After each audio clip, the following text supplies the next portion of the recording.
बहुजन Republican socialist party की तरफ से दिनांक 26 जुलाई और 27 जुलाई को दिल्ली में पहली बार दो बड़े प्रोग्राम का आयोजन किया गया है। 26 जुलाई ये ऐतिहासिक दिन है जिस दिन राजर्षि शाहू महाराज ने भारत के इतिहास में पहली बार बहुजनों के लिए आरक्षण दिया था। साहब श्री कांशीराम जी 26 जुलाई हमेशा जयंती दिल्ली में मनाते थे, लेकिन कांशीराम जी के ज़माने के बाद शाहू राजा की कोई आठवं दिल्ली में पैदा किसी ने नहीं की। मैं उसके लिए किसी को दोष भी नहीं देता, लेकिन हम लोगों ने सोचा कि जिस बाबा साहब ने मानगांव परिषद में हमें समझाया था कि शाहू महाराज के बदौलत बहुजन समाज का काफ़ी उद्धार हुआ है और उनको कभी भूलना नहीं चाहिए, तो उसी कड़ी को लेकर बीआरएसपी ने शाहू महाराज ने जो 26 जुलाई को आरक्षण दिया था और उनकी शाहू महाराज की ये डेथ सेंटेनरी ईयर 2022 रही है जो बीआरएसपी ने महाराष्ट्र और गुजरात लेवल पे मनाई है। और उसके तहत जब केंद्र सरकार की कुछ गलत नीतियां सामने आई है तो उसको विरोध करने के लिए, एंटी पीपल पॉलिसी का एक विरोध करने के लिए एक प्रोटेस्ट मार्च ये जंतर मंतर पर 26 तारीख को पार्टी की तरफ से पहली बार रखा है। अब ये प्रोटेस्ट मार्च रखा है, इसको कुछ लोग पॉलिटिक्स की शुरुआत कहेंगे, लेकिन हमारे लिए एक पहला वो प्रोटेस्ट मार्च है। और पिछले 5 साल में अम्बेडकराइट पॉलिटिक्स करने वाले लोगों ने बीजेपी के खिलाफ एक पॉलिसी को लेकर एक प्रोटेस्ट मार्च करने का काम कितने लोगों ने किया, ये उत्तर भारत के लोग अपने आप को अच्छी तरह से समझ सकते हैं। और उसी तरह 27 जुलाई को बीआरएसपी का जो एक लॉन्ग टर्म एजेंडा है, लॉन्ग टर्म एजेंडा क्या है कि जब आज़ादी के 75 साल पूरे हो गए और जब बीजेपी और आरएसएस अमृत काल का ढोल बजा रही है, तो हम अपनी जगह ढूंढ रहे हैं कि इस अमृत काल में हम कहाँ हैं। ये प्रजातंत्र के 75 साल हो गए, तो इस देश का आदिवासी, इस देश का दलित, इस देश का मुसलमान, इनका सही मायने में इस प्रजातंत्र में, लोकतंत्र में कितना रिप्रेजेंटेशन है।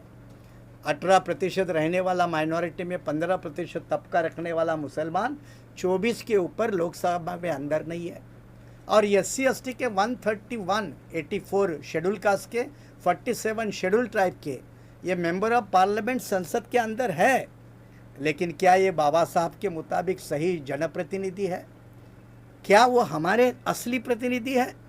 और अगर वो नहीं है तो सारे शिक्षा और नौकरी के आरक्षण को तो विरोध करते हैं, लेकिन पॉलिटिकल आरक्षण को कोई विरोध नहीं करता, उसको बढ़ाव करके कोई डिमांड नहीं करता।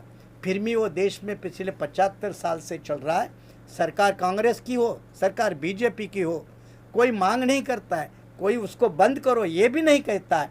इसके बावजूद ये 140 जो 131 MP है। सवाल है कि क्या ये हमारे काम के है या नहीं है। मैं इसको अगर खुलकर कहूँ तो हमारे कई सारे मिनिस्टर हैं सेंटर में। क्या सेंटर में इतने सारे मिनिस्टर होने के बावजूद सीधा साधारण मसला है जो एम्प्लॉय के प्रमोशन का मामला ठंडे बस्ते में कितने सालों से पड़ा है। अगर वो एक मामला भी सुलझा नहीं सकते तो 131 मेंबर ऑफ पार्लियामेंट किस काम के हैं। पिछले 10 साल में शेड्यूल कास्ट और शेड्यूल ट्राइब कमीशन की रिपोर्ट कभी भी पार्लियामेंट के सामने नहीं आई। ऐसे अनगिनत उदाहरण है। तो इस मुद्दे को लेकर सबसे पहले ये बाबा साहब ने विषय छेड़ा था, दूसरी बार साहब श्री कांशीराम जी ने छेड़ा था 1982 में पुणे पैक्ट के बारे में लेकर, और उसी सब्जेक्ट को बीआरएसपी ने महाराष्ट्र लेवल पे, गुजरात लेवल पे तो छेड़ दिया। 27 तारीख को अंबेडकर भवन में एक बड़ा फंक्शन करके हम नॉर्थ इंडिया में भी इस सब्जेक्ट को दोबारा एक जनमानस के तौर पर सामने लाने जा रहे हैं। और ये दोनों दिन के प्रोग्राम में कल का उद्घाटन, जैसे मैंने कहा कि आसाम के MP नवा कुमार सरानिया करने वाले हैं, उसी तरह 27 तारीख को जो संविधान परिषद है उसका उद्घाटन जो VCK के नेता है तमिलनाडु के, जो उसको VCK मतलब दलित पैंथर यह शब्द होता है, तो VCK के जो नेता है जो तिरुमावलन जी, वो उसको इनाग्रेट करने वाले हैं। और हमारे जो नेशनल लेवल के जो साथी है, लगभग 10 स्टेट के साथी है, वो सारे एक्स मिनिस्टर हो, चाहे स्वामी प्रसाद मौर्य जी हो या राजेंद्र पाल गौतम जी दिल्ली के हो, ये सारे लोग CPI CPM के नेशनल लेवल के बंदे हैं, वो सारे इसमें 2 दिन के प्रोग्राम में शामिल होने वाले हैं। तो एक अलग तरह का एक अम्बेडकराइट फोर्सेस और मार्जिनलाइज क्लासेस का एक नया पॉलिटिकल चेहरा इन 2 दिन के फंक्शन के माध्यम से आपको दिल्ली में देखने को मिलेगा। और इसी संदेश को आप सारे बहुजन मीडिया के साथी जन जन तक पहुंचाएंगे, इसी उम्मीद के साथ आप सभी का शुक्रिया।